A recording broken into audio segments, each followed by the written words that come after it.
let's talk about Russia and Ukraine, because the economic situation worldwide, of course, has been greatly impacted by this conflict. Now, Russia in particular has said and has stated through its president, Vladimir Putin, that it is now the largest economy in Europe in purchasing power parity terms. And not only this, and I would like you, if you could, to describe what that is, purchasing power parity, and why it's so significant.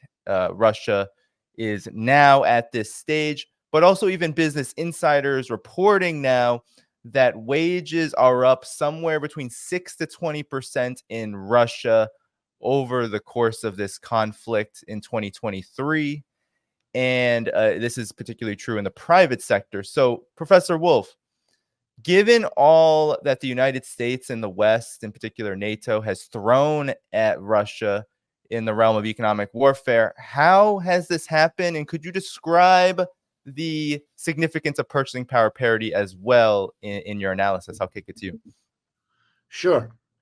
For many years, for decades, maybe even for a century or two, economists have been tasked by the media, by the public, with explaining the different standards of living, for lack of a better term, from one country to another. How do you compare, Yemen with Nigeria, or Canada with Malaysia, and so forth?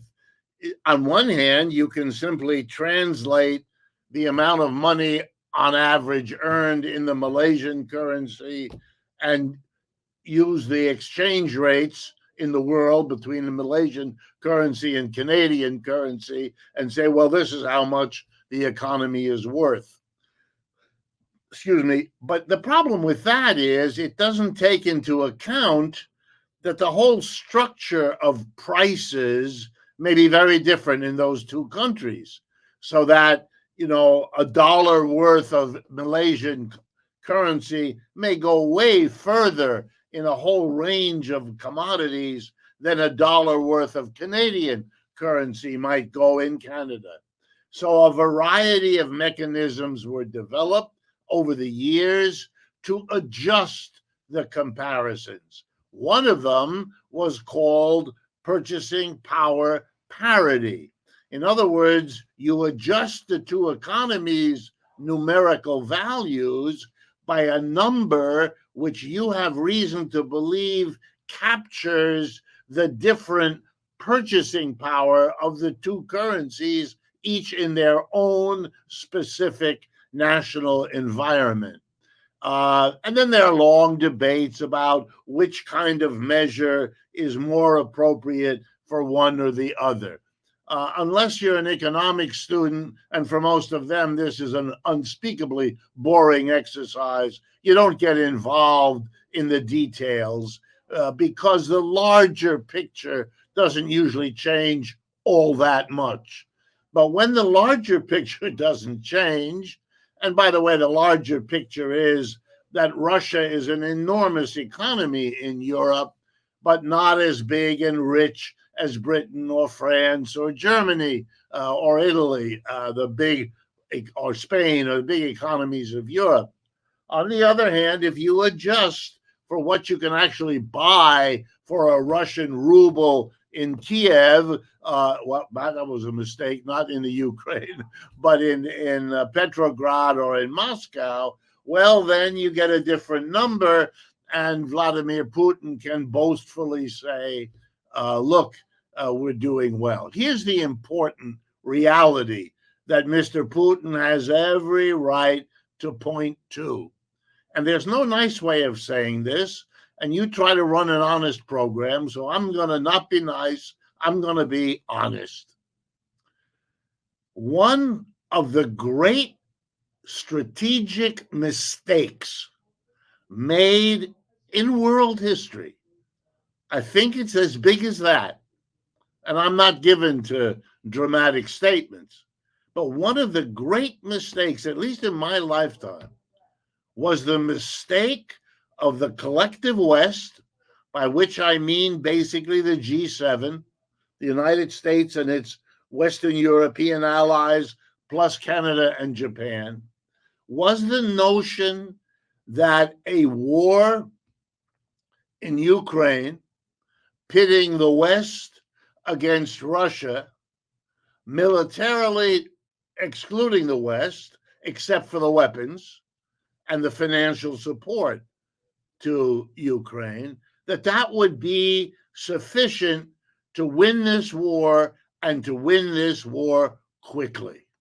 And the basic idea was that the collective West was so strong, so powerful in the world economy, that if they decided in a coordinated way to target one country for sanctions, in this case Russia, that country could not survive that experience, that the ruble would collapse. That's a quote.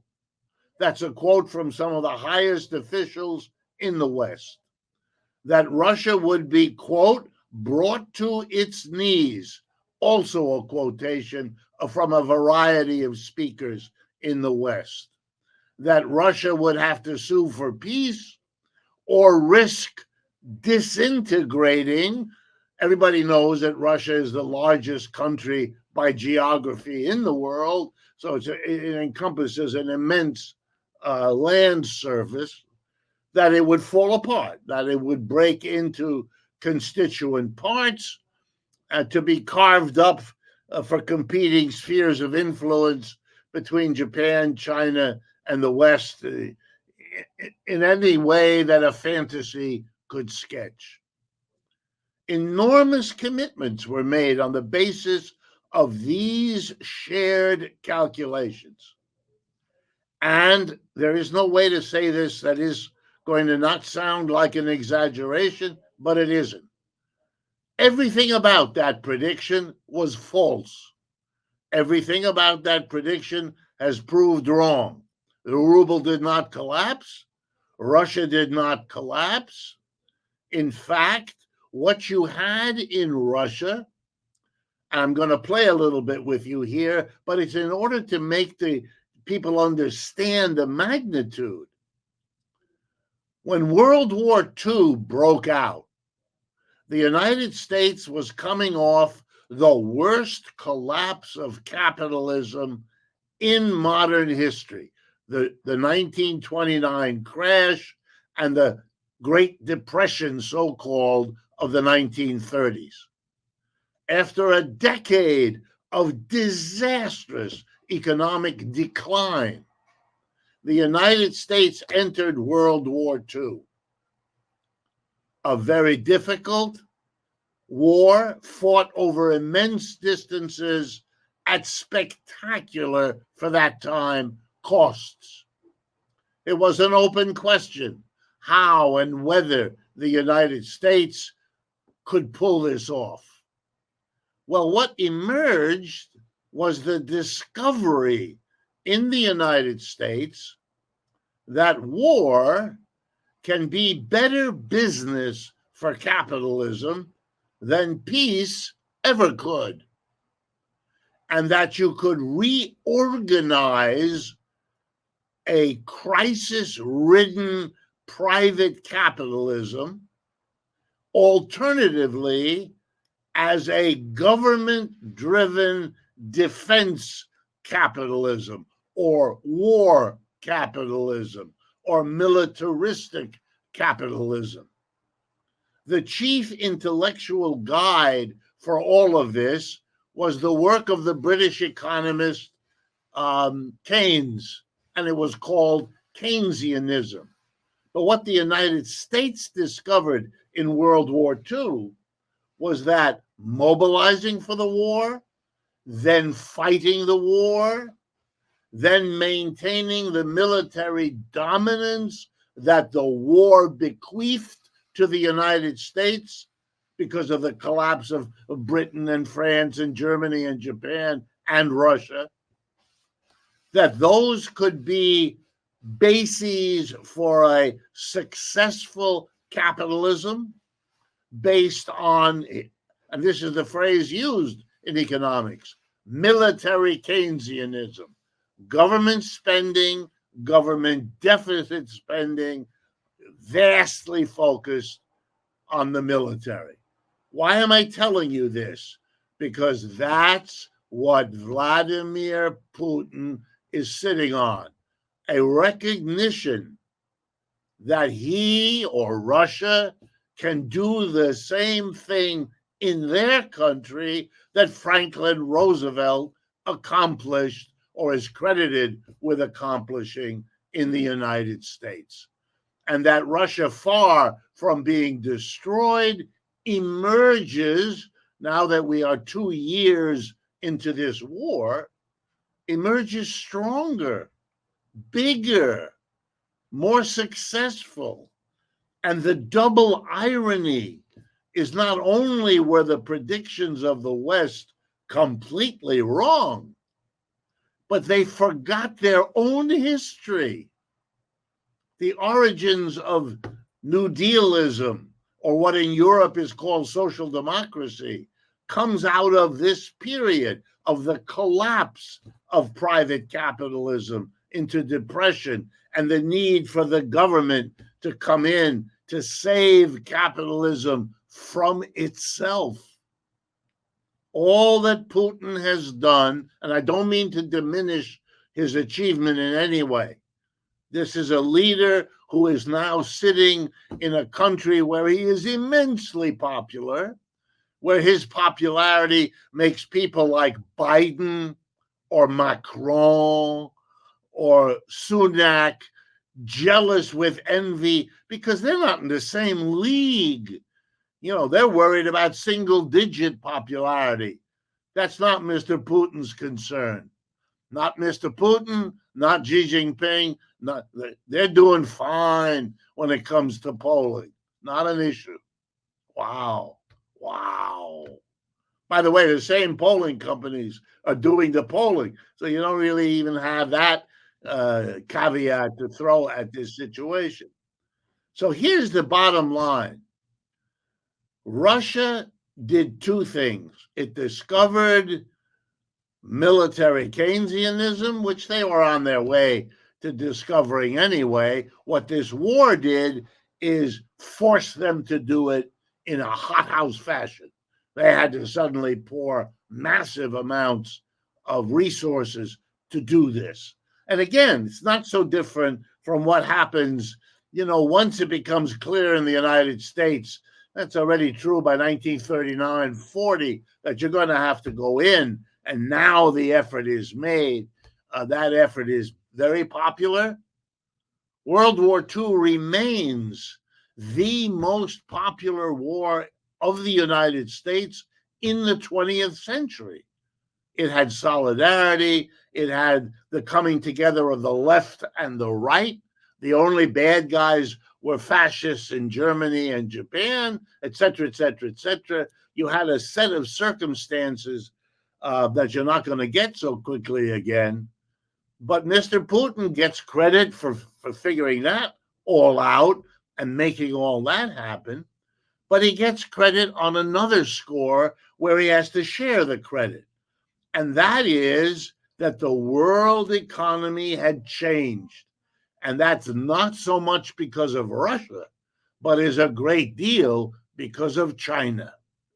But this fortuitousness, the fact that Russia could develop a domestic military Keynesianism coupled to an exploding global footprint for the People's Republic of China, allied with such a Russia, once you put these two things together, then the mistaken calculation of the West takes on the dimensions that I began with, a really historic screw up.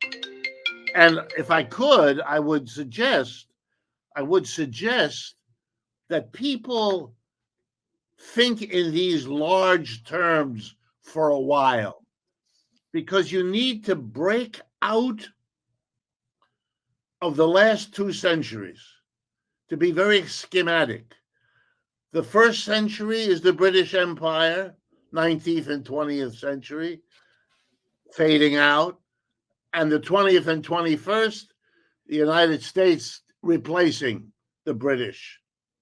And so the whole world is full of the English language, and the whole world is centered on Washington and London in varying ways, where the center of all global finance is Washington and London, where the center of all cutting edge technology, or if not all of it, most of it is in Washington. And all of that is over.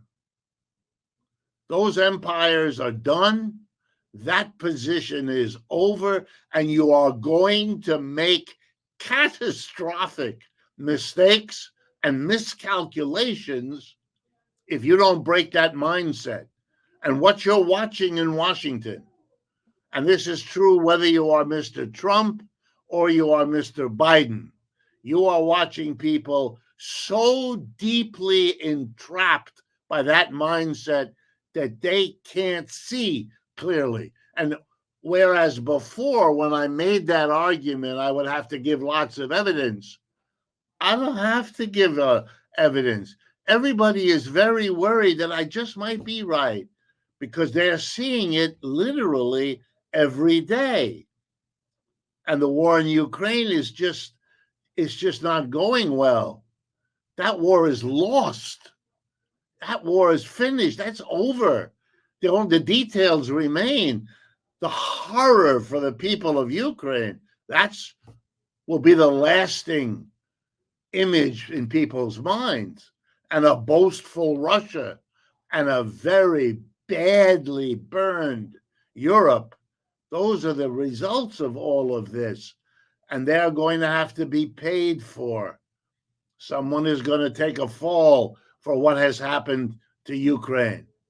And someone, no individual, but a group, are going to take the fall for what even in Europe is called the deindustrialization of Europe.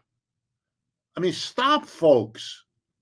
We're in the midst of a world, a planet, in which Asia, Africa, and Latin America are focused, number one, on the industrialization of their economies. That's their goal, that's their objective, that's their priority, and they're looking at the place where they got these ideas from, busily deindustrializing, not because it's a strategy of advance, but because it's a hopeless accommodation to a reality they're not yet willing to challenge. And there will be Europeans, there already are, who are determined to challenge it. And when they do, Olaf Scholz, Emmanuel Macron, Sunak, these are going to be vague, distant, irrelevant memories that they would rather you don't bring up. Yes.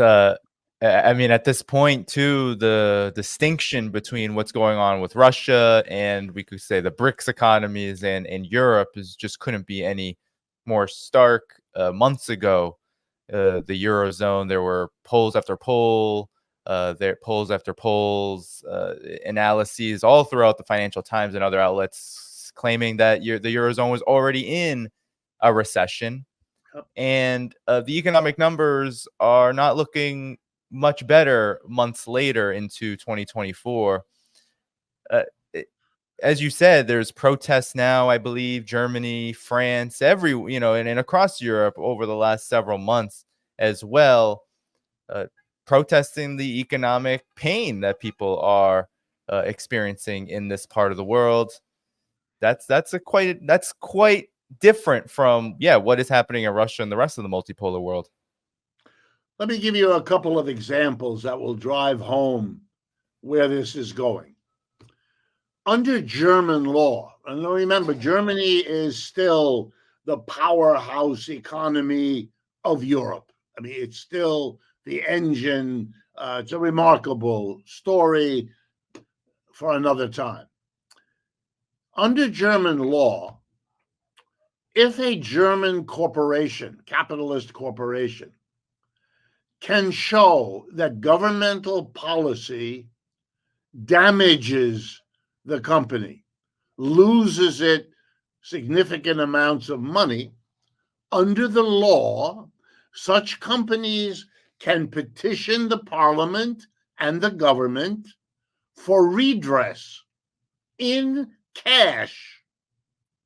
Okay, companies, I'll pick one that everybody knows, Siemens, one of the most important conglomerates in electric machinery and a whole host of other products around the world. Couldn't be a better known name, Siemens. I'll give you another name that's done it also, Volkswagen.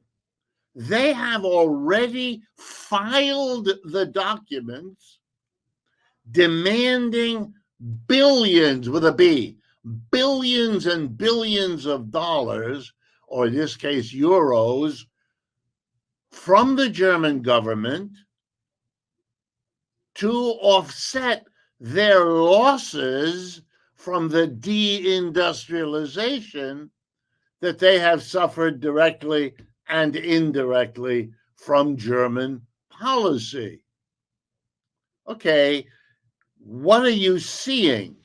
Well, you're seeing the business community saying to the politicians, because that's what this is, you run the government, okay, we have given you enormous authority, okay, enormous power in the post-war period, okay, you have decided to align our societies with the United States, okay, and you are doing that in the face of the fact that the United States is escaping without rising energy prices impacting them the way we've been impacted.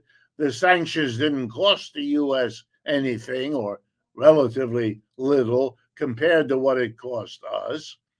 Okay, that's your policy, but we have the right to demand of you a compensation. Well, you know, the unions aren't stupid in Europe. The unions are gearing up and they have become public. They want compensation for the workers also from deindustrialization. If unemployment is rising, if real wages are not rising, if there's supposed to be cutbacks in government services because of the falling of government revenue due to deindustrialization, they want the mass of the working class to be taken care of. Uh-oh. Here's the problem. In no country, including Germany, can the government support both of these demands at the same time. Given the recession, given the commitment of the United States, at least, to a war continuing in Ukraine for quote unquote, as long as it takes, that's President Biden, well, then the Europeans have nothing to look forward to, even in the way of anything other than a growing cascade of such appeals for money, which will have more and more political clout the more the bigger companies line up to do it. And if Siemens and Volkswagen are already doing it, no German company is going to hesitate once that's underway.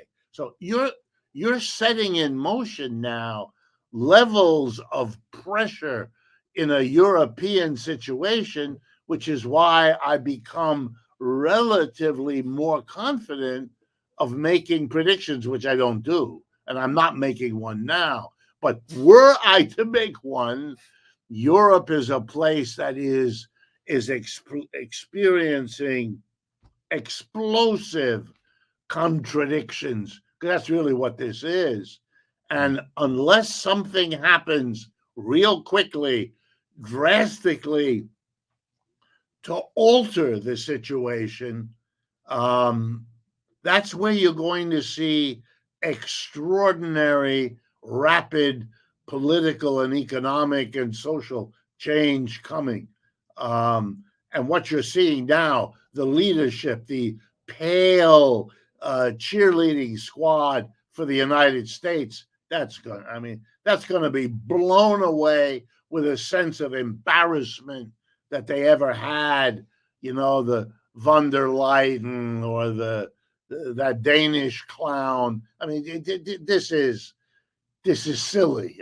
Just plain silly. You're already picking it up below the surface, as I say, in business, bitter business periodicals, where there are really high-level business advisors articulating what used to be only spoken in the beer hall late at night can now be talked on television prime time. It's coming.